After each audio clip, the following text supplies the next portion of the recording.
תקלטו את הבית שלי. איזה בית קטן. לא מבין איך אני גר פה בכלל.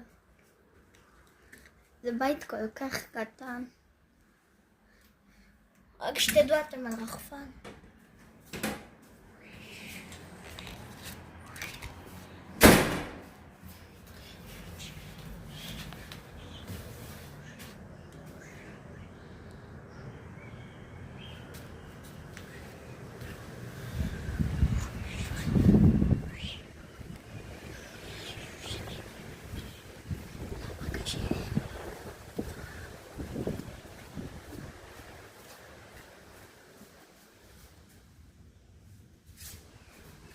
עכשיו ראיתם את המקלט שלי.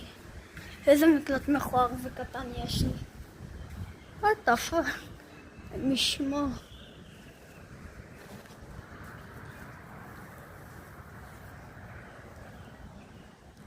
לזה קוראים חרצית מצויה. תראו.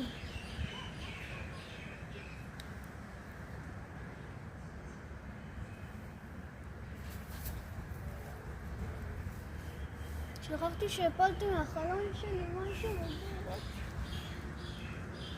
אם אתם רואים פה איזה תולעים, משהו כזה, אז תשימו לייק. לא רואה אותם. שפכתי תולעים של דייג שהתקלקלו לי כבר.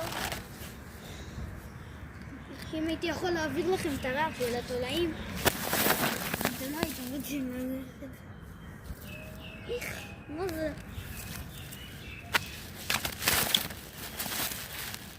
אוי לי.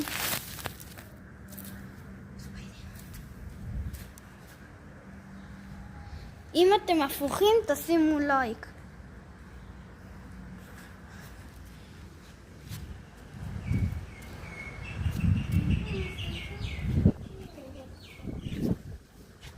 יש לי חבר שתמיד רב איתי בכוונה.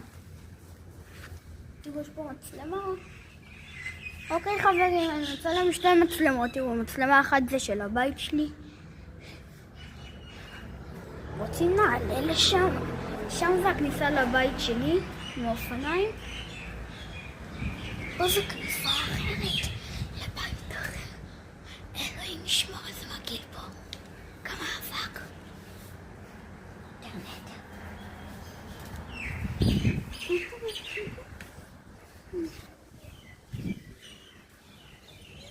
תראו את המחנה שלי. פעם הוא היה עם יותר כאילו דברים.